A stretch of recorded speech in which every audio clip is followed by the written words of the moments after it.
Bonjour, chers frères et sœurs. Je vous salue tous dans le nom de notre Seigneur et Sauveur Jésus-Christ, par lequel nous sommes tous des victorieux ici-bas sur la terre. Ce matin, que Dieu vous accorde le souffle nécessaire, qu'il vous accorde la force de pouvoir suivre cette vidéo jusqu'à la fin, parce que c'est un message important que Dieu m'a laissé, m'a donné pour tous. Un message qui tient au cœur du Seigneur.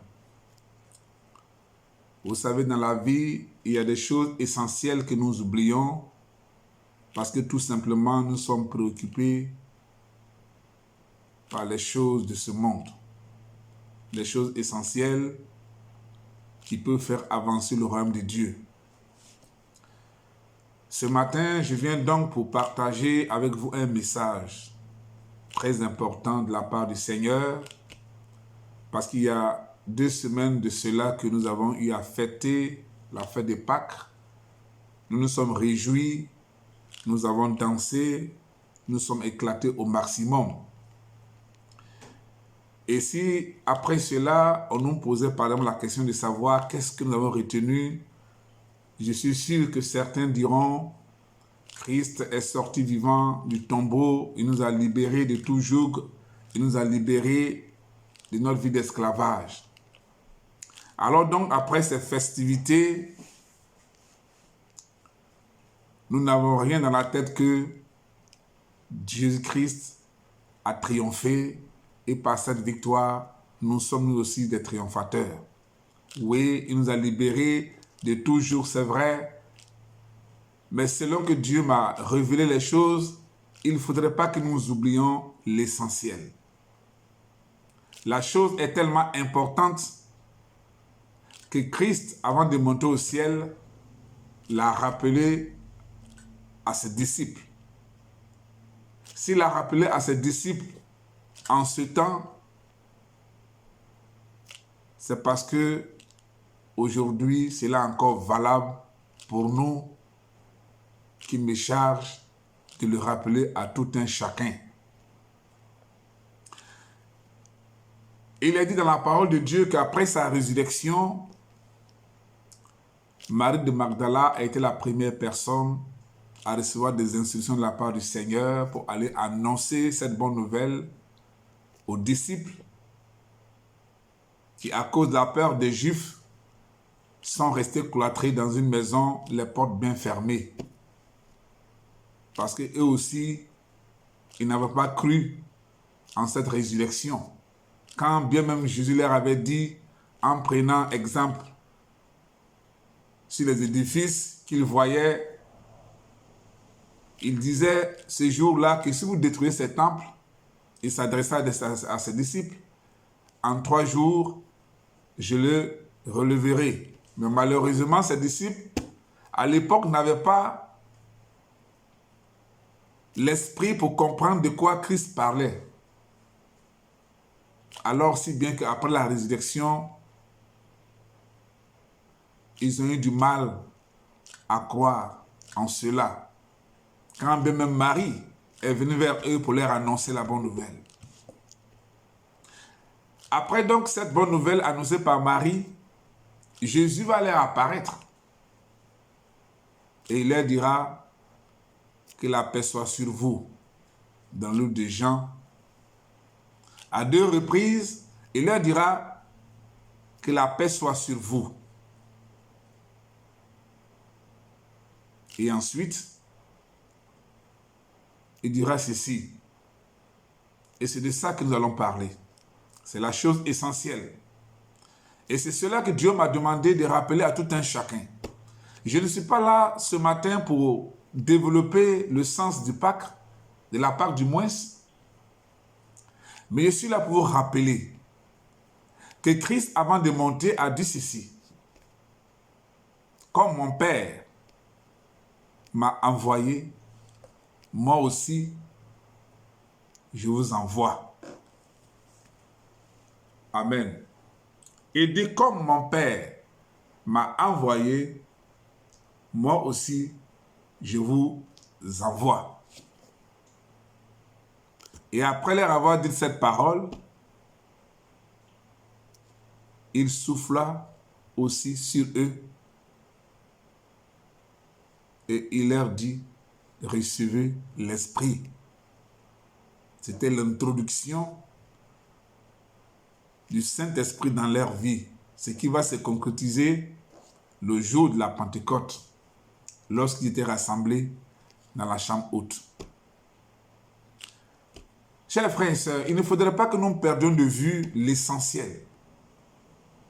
Et l'essentiel pour moi, c'est tout ce que nous pouvons faire qui puisse réjouir le cœur de Dieu. Et ce qui peut réjouir le cœur de Dieu, actuellement où je suis en train de me parler, actuellement où je suis en train de vous parler aussi, c'est de mettre en application cette phrase du Seigneur où il a dit, comme le Père m'a envoyé, moi aussi je vous envoie. La chose est tellement importante à tel point qu'il faut que nous nous levions comme un seul homme pour accomplir cette mission. Il faut que nous agissions comme Néhémie a agi en disant, levons-nous et bâtissons. Il faut que nous nous levions, frères et sœurs, pour l'amour du Seigneur, afin de bâtir ce monde qui est pris en otage. Christ est venu, il a fait sa part. Il en a souffert par endroits parce qu'il a eu des épreuves. Il a fait sa part, il a subi ce qu'il devait subir. Il est passé par les épreuves qu'il attendait sur son chemin dans l'accomplissement de la mission pour laquelle Dieu l'a envoyé dans ce monde. Il a fait sa part et il est monté au ciel. Amen. Il faudrait que nous aussi, en tant que disciples, nous nous levions comme un seul homme, comme une seule église, pour faire notre part. Amen. Pour certains, ils diront quelle est la mission pour laquelle Christ est venu dans ce monde. Cette mission-là, l'intitulé de cette mission, de la mission de Christ pour ce monde, se trouve en Ésaïe 61, verset 1, que je vais vous lire. Il est écrit, « L'Esprit du Seigneur est sur moi. Il m'a oint pour annoncer la bonne nouvelle aux malheureux, pour guérir les malades, pour guérir ceux qui ont le cœur brisé, pour proclamer aux captifs la liberté et aux prisonniers la délivrance. » C'est la chose essentielle à laquelle nous devons rester attachés après que nous ayons fêté la Pâque, après que le côté festif soit passé. Parce que cette mission tient au cœur de notre Père, tient au cœur de Dieu. C'est pourquoi Christ a pris le temps de nous la révéler. Ceci est tellement important que Christ en a fait mention dans sa prière sacerdotale. Il dit, « Comme tu m'as envoyé dans le monde, moi aussi, je les ai envoyés. » Amen. Comme tu m'as envoyé dans le monde, moi aussi, je les ai envoyés. Christ nous a envoyés dans ce monde parce que nous sommes, après qu'il soit monté au ciel, sa suite. Nous sommes le prolongement de sa main. Nous sommes le prolongement de ses regards. Nous sommes le prolongement de ses pas ici-bas sur la terre, après qu'il soit monté. Lèvons-nous, frères et sœurs, et attachons-nous à cette chose essentielle. Annoncer la bonne nouvelle aux captifs, libérer les prisonniers, guérir les malades. Il ne faudrait pas que nous disions que nous ne sommes pas qualifiés pour cette mission. Ce serait mal faire. Il ne faudrait pas que nous disions que nous avons des défauts, que nous ne sommes pas à mesure d'accomplir cette mission. Ce serait mal faire. Les disciples, eux aussi, avaient des défauts. Ils n'étaient pas forcément qualifiés. Puisque même à la résurrection de Christ, ils n'ont pas cru. Certains n'ont pas cru. Quand même Marie de Magdala est venue annoncer la bonne nouvelle. Lèvons-nous avec nos défauts, allons annoncer la bonne nouvelle afin que des âmes soient sauvées. C'est la chose essentielle qui un jour pourra nous conduire devant Dieu où nous recevrons des récompenses. Il est dit dans la parole de Dieu que les œuvres ne sauvent pas. Mais Dieu étant Dieu tout-puissant et tout-suffisant, a pris la décision de récompenser les œuvres. Et c'est pour ça que nous les chrétiens, nous les disciples, nous allons comparaître devant le tribunal de Jésus-Christ pour être jugés, pas pour être condamnés, mais pour être récompensés. Alors cela est important. Posons des actions essentielles qui puissent un jour nous donner la place au tribunal de Christ où nous allons recevoir cette récompense qui est destinée, cette couronne qui est destinée aux gagneurs d'âme. Il y a une récompense qui est destinée aux gagneurs d'âme. Faisons en sorte que ce jour-là, lorsque nous serons devant le tribunal de Christ, que nous ne restions pas en marge, mais que nous aussi, nous recevons cette couronne. Amen. Que Dieu vous bénisse. Lèvons-nous donc comme un seul homme, allons et annonçons la parole de Dieu. Évangélisons ce monde. Ne regardons pas en nous ce que nous sommes, mais allons-y avec cette force. Parce qu'il est dit, quand Christ a dit à ses disciples, comme le Père m'a envoyé, moi aussi je vous envoie. Après cela, il a soufflé sur eux. Il leur a donné la puissance, il leur a donné l'autorité, il leur a donné le pouvoir. Et il a même dit à ses disciples, lorsqu'il était de retour de la mission, lorsqu'il était en train de faire le compte rendu, ils ont dit à Christ, même les démons nous sont soumis. Et qu'est-ce qu'il leur a dit? Ne vous réjouissez pas du fait que les démons vous soient soumis, mais réjouissez-vous plutôt du fait que vos noms sont écrits dans le livre de vie. Il dit, je vous ai donné tout pouvoir de marcher sur les scorpions, sur les serpents et sur toute la puissance de l'ennemi et rien ne pourra vous nuire. Lèvons-nous et allons avec l'autorité que Christ nous a donnée pour accomplir cette mission qui est prioritaire au cœur de Dieu. Annoncer la bonne nouvelle, évangéliser ce monde. Vous me direz peut-être, comment allons-nous évangéliser ce monde? Vous savez, dans l'évangélisation, il y a deux choses importantes. Mais ce que je considère plus, c'est l'évangélisation par notre attitude, par notre comportement. C'est le plus important. Je ne dis pas qu'aller prendre le micro dans la rue pour crier n'est pas important. Mais le plus important pour moi, c'est l'évangélisation silencieuse par notre attitude, par notre comportement, par notre manière de faire. Parce que je dis toujours, notre attitude, notre comportement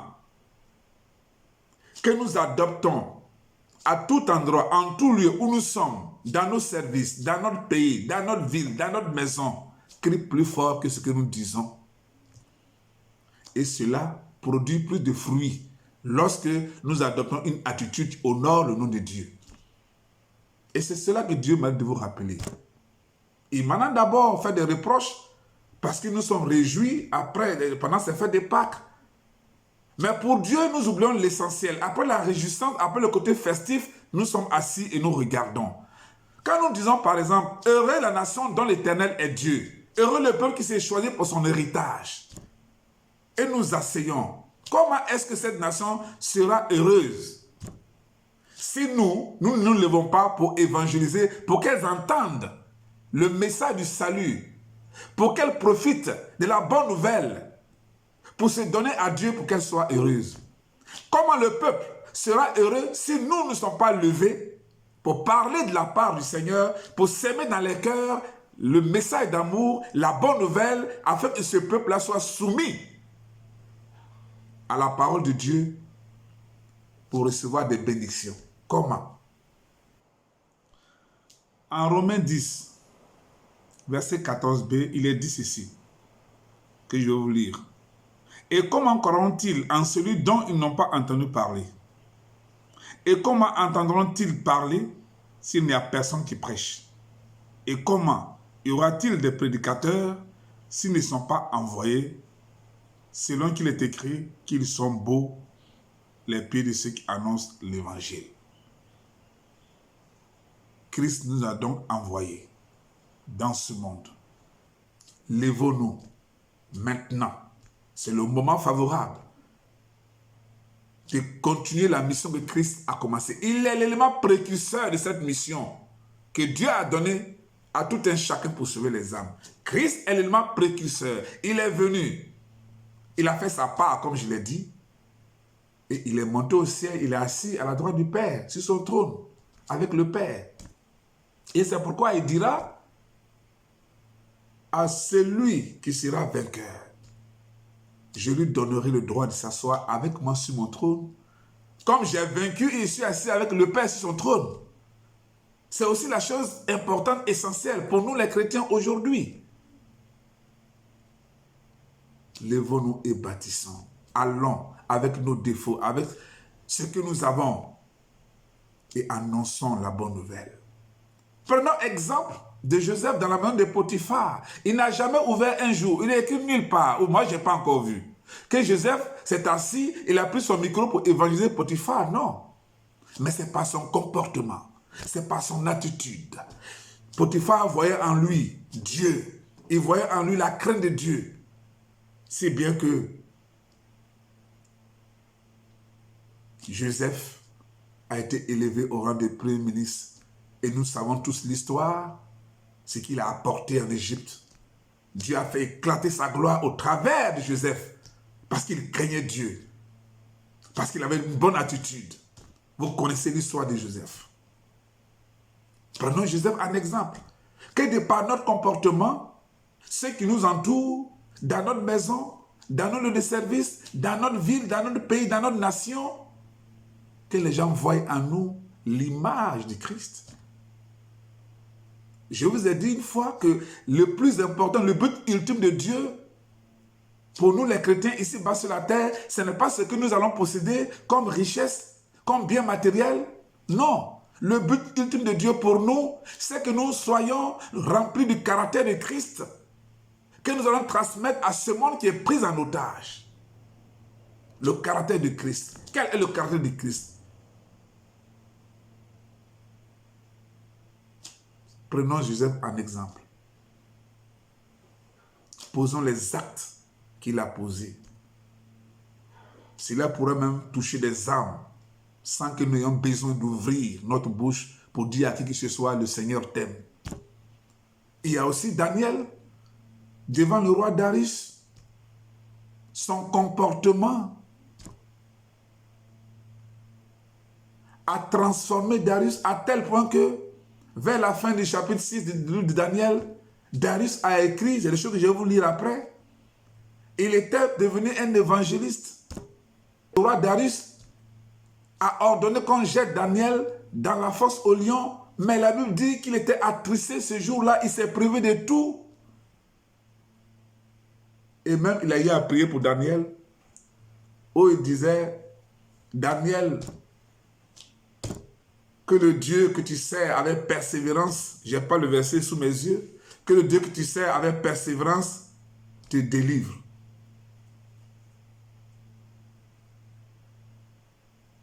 Ça, c'est une prière pour Daniel. Et le lendemain, il est dit qu'il s'est levé tôt le matin, il s'est précipité vers la fosse au lion et il a appelé Daniel. Et qu'est-ce qu'il lui a dit? Je vais vous le lire. Il dit, il appelle Daniel d'une voix triste. Daniel, serviteur du Dieu vivant, ton Dieu que tu sers avec persévérance, a-t-il pu te délivrer des lions? Amen.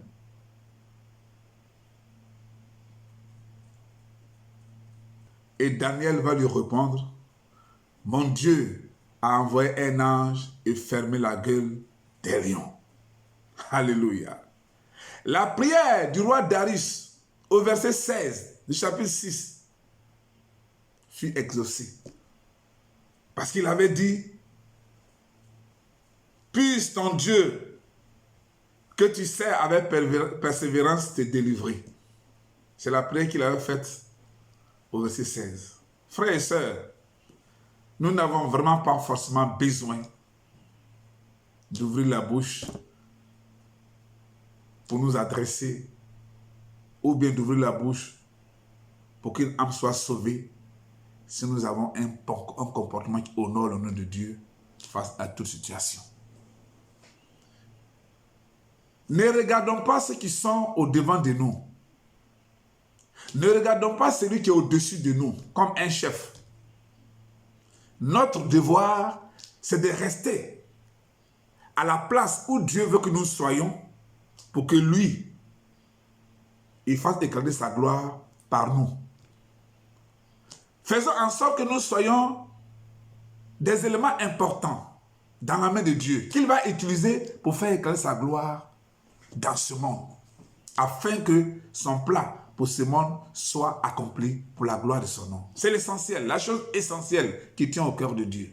Si nous voulons vraiment recevoir la couronne de réjouissance qui est réservée aux gagnants d'âme devant le tribunal de Christ, alors mettons en pratique la parole que Christ nous a laissée. Comme mon Père m'a envoyé, moi aussi, je vous envoie. Et pour que nous puissions accomplir bien cette mission, c'est pourquoi il a soufflé sur nous. Il nous a donné l'autorité et le pouvoir. Recevez l'Esprit. Il souffla sur eux. Recevez l'Esprit. Si Christ a soufflé sur eux, ce même souffle est sur nous aujourd'hui. Son Esprit est en nous, il est avec nous et il nous conduit. Il nous éclaire, il nous oriente. Le Saint-Esprit nous donne des instructions de la part de Dieu. Le Saint-Esprit nous montre la voie à suivre. Quelle que soit la situation devant laquelle nous nous trouvons, le Saint-Esprit en nous nous conduira afin que la mission que Christ nous a laissée soit accomplie parfaitement. Ne regardons donc pas celui qui est devant nous, qui est notre chef, n'ayons peur de personne, mais posons des actes par notre comportement afin que le nom de Dieu soit honoré. Joseph n'a pas regardé Potiphar parce que je ne sais pas si Potiphar était chrétien. La Bible n'en parle pas. Darius également. Mais le comportement de Joseph et de Daniel ont fait que ceux qui étaient devant eux comme responsables, comme leurs chefs, ont cru en la puissance de Dieu. À tel point que le second, c'est-à-dire Darius, a prié pour Daniel. Parce que Daniel avait confiance en son Dieu et le servait avec persévérance. Regardons pas ceux qui sont devant nous. Peu importe. Dieu, si nous sommes assis à la place où il veut que nous soyons assis, il va nous utiliser pour convertir ceux qui sont devant nous. Il va nous utiliser pour faire éclater sa gloire, quelle que soit la personne qui est devant nous. Alors sachons poser des actions essentielles pour la gloire de son nom. Amen. Ce matin, frères et sœurs, c'est le message que je voulais vous apporter de la part de Dieu. C'est tellement important. Cela me tient à cœur. C'est pour ça que j'ai fait cette vidéo pour en parler, pour partager avec vous, afin qu'ensemble, nous soyons unis dans un même lien d'amour, dans une même pensée, dans un même cœur, pour faire accomplir le plan de Dieu qu'il a pour sauver ce monde. Dieu a un plan pour ce monde. Il a un agenda bien organisé pour ce monde. Il a un emploi de temps bien rempli pour ce monde. Il a un programme bien établi pour ce monde. Mais pour que ça soit accompli, il faut qu'il passe par nous. C'est pourquoi il a envoyé son Fils unique donner le top départ. Il a fait sa part, il est monté au ciel où il est assis à la droite de son Père. Nous aussi, si nous voulons un jour nous asseoir à la droite de Christ, faisons notre part. Allons, évangélisons, sauvons des âmes dans le nom puissant de Jésus-Christ. Faisons en sorte que tous ceux qui nous entourent voient notre détermination et qu'ils se donnent au Seigneur pour être sauvés. Daniel, par son comportement et son attitude, a su évangéliser. Et le roi Darius, lui aussi, est devenu un grand évangéliste. Et il va écrire. Lorsque vous lisez le chapitre 6 du livre de Daniel, à partir du verset 25 jusqu'au verset 28, à cet exemple, il faut que ce monde soit touché. Posons donc des actes essentiels. Parce que l'évangélisation, c'est la chose qui est prioritaire au cœur de Dieu. C'est pourquoi nous devons nous approprier donc cette mission pour la gloire de son nom. Persévérons. Parce que c'est la persévérance de Daniel qui a touché le cœur du roi Darius. Persévérons. Ayons confiance en notre Dieu. Persévérons dans notre marche avec lui. Persévérons dans l'accomplissement de cette mission que Christ nous a confiée, afin de recevoir la récompense lorsque nous serons devant le tribunal de Christ pour être jugés, pas pour être condamnés, je dis, mais pour recevoir une récompense qui est destinée aux gagneurs d'âmes. Alors, les âmes que nous gagnerons ou que nous contribuerons à gagner détermineront notre joie dans le ciel. Je dis bien les âmes que nous gagnerons, c'est-à-dire les âmes que nous, par notre bouche, nous allons évangéliser pour les amener à Christ. Ou bien les âmes que nous gagnerons en contribuant, en donnant des moyens matériels, financiers pour participer à une évangélisation. Toutes ces âmes-là détermineront notre joie au ciel. Alors témoignons de notre vie comme Joseph et Daniel pour que Christ soit vu en nous. Témoignons par nos paroles en demandant la puissance de Dieu pour convaincre nos auditeurs du besoin de Jésus-Christ. Dieu attend de nous l'accomplissement de cette mission. Lèvons-nous, chers frères et sœurs, allons et bâtissons en évangélisant, de par notre comportement, de par notre bouche, afin que ce monde soit gagné à Christ. C'est la mission qui tient au cœur de Dieu. Que le Seigneur vous bénisse, qu'il vous donne d'ouvrir votre cœur, qu'il vous donne de posséder cette mission. Que chacun fasse sa part, afin qu'au grand jour, que nous ne soyons pas oubliés, que nous ne soyons pas mis à part, mais que Christ nous dise, bon et fidèle serviteur, entre dans la joie de ton maître, avec la couronne de réjouissance qui est réservée aux gagneurs d'âme. Que Dieu vous bénisse. Notre Père, je te rends toute la gloire. Merci ce matin pour ce message. C'est de ta part que j'ai parlé aux frères et sœurs. Je voudrais que ta main puissante touche chacun d'entre nous, afin de nous pousser à prendre à cœur ce message, afin de nous aider à nous lever comme une seule personne, pour apporter la bonne nouvelle, pour libérer les captifs, pour sauver des vies, pour sauver des âmes. Ce monde est pris en otage par le mal. Dieu, aide-nous. Tu nous as donné ton esprit pour nous accompagner partout. Donne-nous de demeurer dans ta volonté, dans ton plan, dans ton agenda, afin qu'en tout lieu et en tout temps, où que nous soyons, Seigneur, que de par notre comportement, que de par notre manière de faire, que nous soyons des véritables gagneurs d'âme pour le royaume des cieux. Merci.